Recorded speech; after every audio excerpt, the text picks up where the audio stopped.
What if I told you the 1970s hated you? Not personally, but the movies from that decade, they looked at your sense of security, your trust in government, your belief that good people win.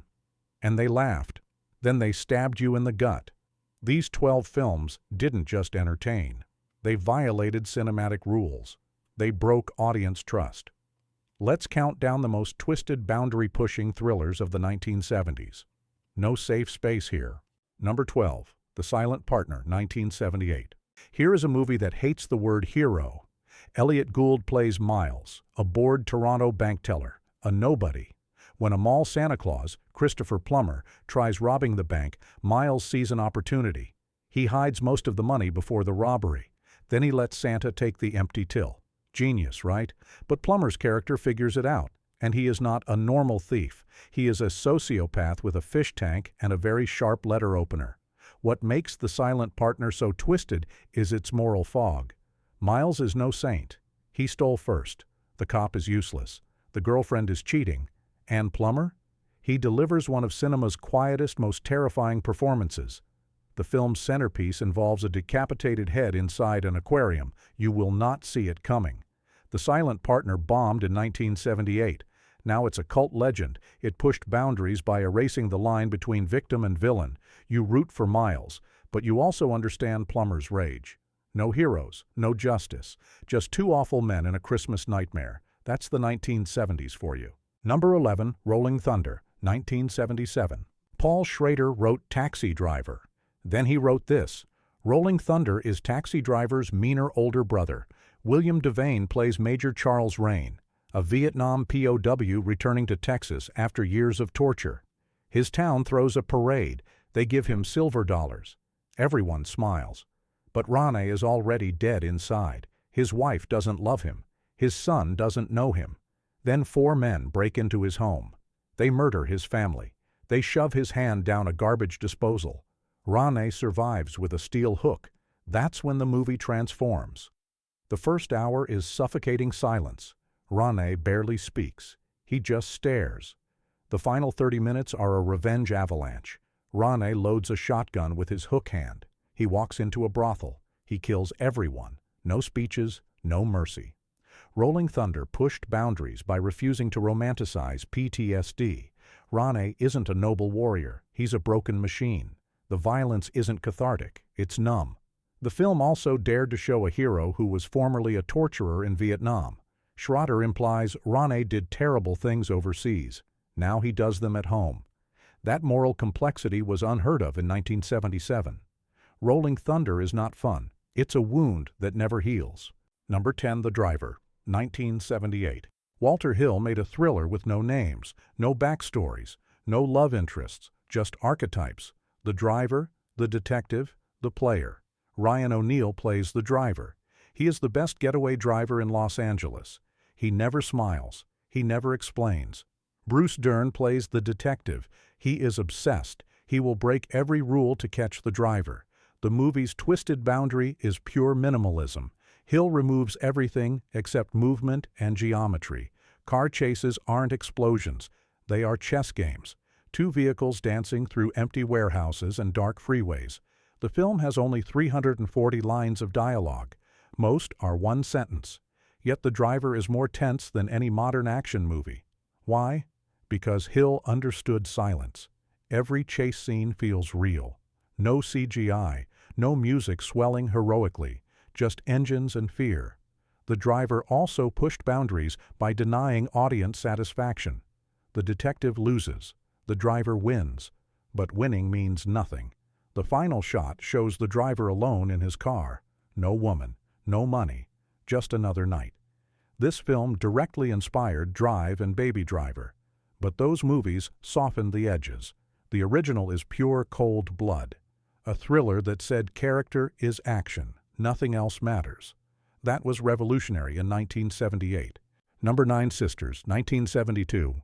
Brian De Palma wanted to make a Hitchcock movie. Then he injected it with pure madness. Sisters opens like a dating show. A shy model named Danielle, Margot Kidder, meets a handsome journalist. They have dinner. They go to her apartment on Staten Island. Then he is murdered. The twist? Danielle has a twin sister, a violent, jealous twin named Dominique. Or does she? The film's boundary push is split screen. De Palma shows two perspectives at once. You watch the murder from outside the apartment and from inside the closet. You feel trapped. You cannot look away. But the real twisted genius comes at the end. The journalist's ex-wife investigates. She discovers the twins are actually surgically conjoined. Danielle and Dominique share organs. One cannot live without the other. That reveal is grotesque and heartbreaking. Sisters also features the most uncomfortable psychiatric exam ever filmed. De Palma lingers on needles and hypnosis. He makes you complicit. This movie pushed boundaries by mixing slasher violence with art house technique. It was too weird for mainstream audiences in 1972, too violent for critics. But it launched De Palma's career. Without Sisters, there is no Carrie, no Dress to Kill, no Body Double. This is where American thrillers learn to be perverse. Number 8, Clute, 1971. Clute pretends to be a detective story.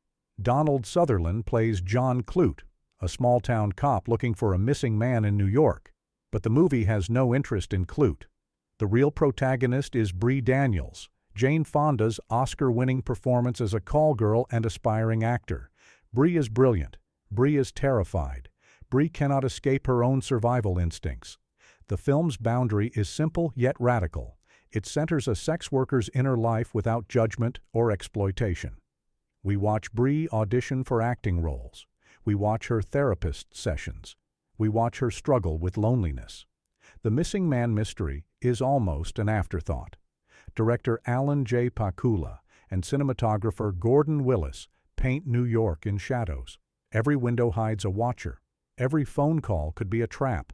But the real horror is Bree's own mind. She pushes people away. She sabotages relationships. She cannot trust kindness, because kindness always comes with a price. Clute pushed boundaries by making a thriller about psychology, not plot. The final shot is not a villain caught. It's Bree alone in her apartment, deciding whether to call Clute. Fonda improvised that scene. The silence is devastating. Hollywood had never seen a thriller so patient, so empathetic, and so willing to abandon genre conventions for character study. Clute is a masterpiece of emotional violence. Number 7, 3 Days of the Condor, 1975. This movie came out 9 months after Nixon resigned. America was raw. 3 Days of the Condor poured salt in that wound. Robert Redford plays Joe Turner, a CIA bookworm who reads novels for a living. He returns from lunch one day. His entire office is dead. Bullet holes. Blood. Silence. Suddenly, Joe is running through New York with no idea who wants him dead. The film's twisted boundary is its absolute cynicism. The conspiracy isn't foreign spies. It's the CIA's own internal corruption. A rogue department is assassinating its own people to protect oil interests. Joe cannot trust anyone. Not his agency, not the police, not the woman, Faye Dunaway, he kidnaps for help. The film's most disturbing scene is quiet. Joe confronts the villain, Max von Sydow, in a brownstone. The villain explains everything calmly. No screaming, no threats. Just a professional acknowledging another professional. Then he lets Joe go. Not out of mercy, because killing Joe would create more problems. 3 Days of the Condor pushed boundaries by saying the system is evil and there is no escape. Joe survives, but he learns nothing. The government continues. The final shot shows Joe walking into a crowd. Anonymous. Powerless. This is not a victory. It's a surrender. No Hollywood thriller had ever been so hopeless. Number 6, Duel, 1971. Steven Spielberg was 24 years old when he made Duel. It was a TV movie. It had almost no budget, and it terrified a nation. The premise is stupidly simple. A salesman, Dennis Weaver, drives through the Mojave Desert. A rusty, dirty tanker truck starts tailgating him. The driver is never seen. The truck has no motive. It just wants to kill him. That's it. The film's boundary is pure psychological warfare. Spielberg turns a truck into a monster, a mechanical shark before Jaws. The truck appears on hillsides. It waits at gas stations. It rams the salesman's car for no reason. No dialogue explains why. The salesman screams at the truck. The truck honks back. That's the conversation. Duel also pushed boundaries by removing all safety nets. There are no other characters, no subplots, no romance, just a man and a demon on wheels. The film's final 20 minutes are a chase up a mountain road. The salesman lures the truck off a cliff, but even then Spielberg refuses relief. The truck explodes in slow motion. The salesman walks away shaking. No music swells. He just survived. That's all. Duel proved that a thriller needed no stars, no special effects, and no complicated plot. Just a primal fear. Something is chasing you. You don't know why, and it will never stop. Spielberg became Spielberg because of this movie. Number 5, Straw Dogs, 1971. Sam Peckinpah made the most controversial thriller of the decade. Straw Dogs is still radioactive. Dustin Hoffman plays David, an American mathematician living in his English wife's rural village. The local men mock him. They leer at his wife, Susan George. They kill his cat. David does nothing. He is a pacifist, a coward. Then the men invade his home. What happens next is a siege of brutal violence. David becomes a killer. He uses traps. He uses guns. He uses his bare hands. The film's twisted boundary is its sexual assault sequence. It is long. It is ambiguous. The wife appears to enjoy parts of it. Then she does not. Then she protects her husband anyway. Peckinpah refuses moral clarity. Was it rape? Was it something else? The film will not answer. And that ambiguity infuriated audiences. Still does. Straw Dogs also pushed boundaries by suggesting violence is not just justified but necessary. David's pacifism is weakness. Only bloodshed makes him a man. That is a dangerous idea. Peckinpah knew it. He made the violence ugly, not heroic. David vomits after killing. He does not smile. But the film still argues that civilization is a lie. We are all animals. Straw Dogs ends with David driving away. His wife stays behind. No reconciliation, no hope. Just the road. This movie broke the thriller's moral compass forever. Number 4, The Parallax View, 1974. Alan J. Pakula made a thriller that hates you for watching it. Warren Beatty plays Joe Frady, a reporter investigating a political assassination. A senator was shot in the Seattle Space Needle. 3 years later, the witnesses start dying. Frady discovers the Parallax Corporation, a company that recruits lonely, unstable men, turns them into assassins, erases their identities, then frames them as lone nuts. The film's boundary is the parallax test. A montage of images, American flags, mushroom clouds, Norman Rockwell paintings, Hitler, Kennedy's funeral, the word love, the word enemy, the word me. This sequence brainwashes the viewer too. You feel your own mind twisting. The Parallax View's most twisted choice is its ending. Frady infiltrates the corporation. He thinks he has won. Then he is shot on a ferry. The killer calmly walks away. The police rule it an accident. The conspiracy continues. No one is arrested. No truth is revealed. The final shot is the same senator from the beginning alive again. The cycle repeats. Pakula believed Waterdale taught us one thing. The powerful never pay. The Parallax View pushed boundaries by refusing catharsis entirely. Most thrillers give you justice. This one gives you the middle finger. It bombed in 1974. Now it feels like a documentary. Number 3, Don't Look Now, 1973. Nicholas Roeg made a thriller about grief. Then he broke time. Donald Sutherland and Julie Christie play John and Laura Baxter. Their young daughter drowns in a pond. John sees her red coat sinking. The film cuts to years later. They are restoring a church in Venice. 2 elderly sisters contact them. They are psychic. They see the daughter. She is warning John. Danger in Venice. The film's boundary is its editing. Roeg cuts between past and future, between sex and death, between a funeral and a love scene so explicit it was cut in some countries. You never know if you are watching memory or prediction. That disorientation is the point. Grief does not move in straight lines. Neither does Don't Look Now. The film's infamous ending has John chasing a figure in a red coat through Venetian canals. He believes it's his daughter. He catches it. It's a deranged dwarf with a butcher knife. John dies. The psychic sisters were warning him about himself. Don't Look Now pushed boundaries by refusing genre labels. Is it a ghost story, a psychological thriller, a meditation on psychic vision? Yes, all of them, and none. Rogue also dared to show sex as a healing ritual, not a sin. The scene where John and Laura make love while dressing for dinner is still astonishing.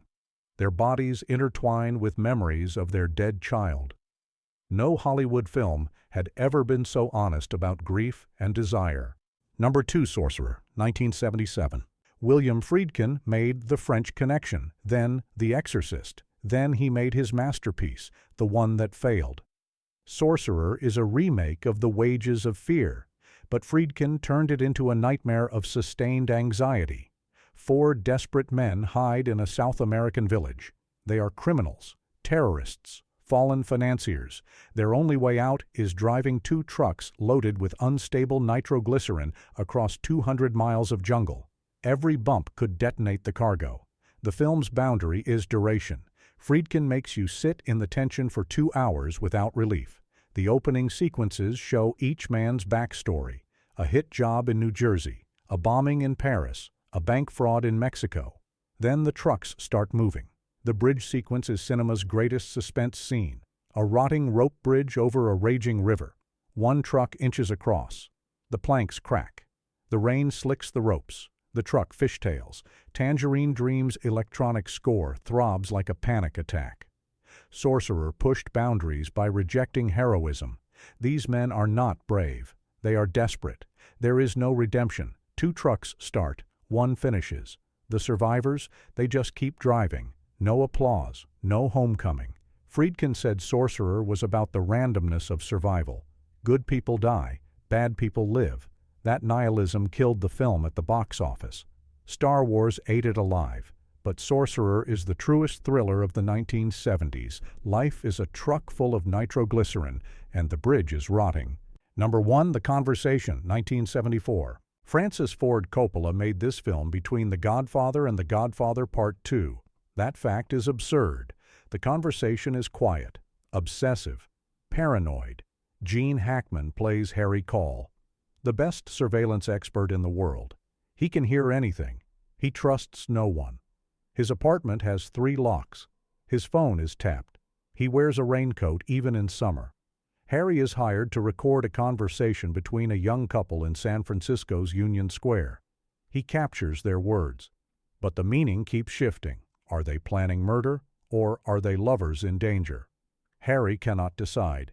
His obsession destroys his relationships. His girlfriend leaves. His colleagues betray him. The film's boundary is sound design. You hear what Harry hears: distant traffic, muffled words, a toilet flushing. That last one is devastating. Harry finally isolates the crucial line. He'd kill us if he got the chance. But who is he? Harry plays the tape backward. He filters the noise. He realizes the truth too late. He helped the wrong people. The final scene is Harry's apartment torn apart. He has removed every floorboard, every pipe. He is looking for the bug. There is no bug. The paranoia is inside him. The Conversation pushed boundaries by making the thriller about listening. Not action, not violence, just the terrifying weight of what we choose to hear. Coppola said, Harry Call is America, overhearing everything, understanding nothing. That is the 1970s in one image, a man alone in a destroyed room, still listening, still wrong. Which of these twisted classics actually broke you? Comment below, and subscribe for more cinematic nightmares. The 1970s are waiting to ruin your trust all over again.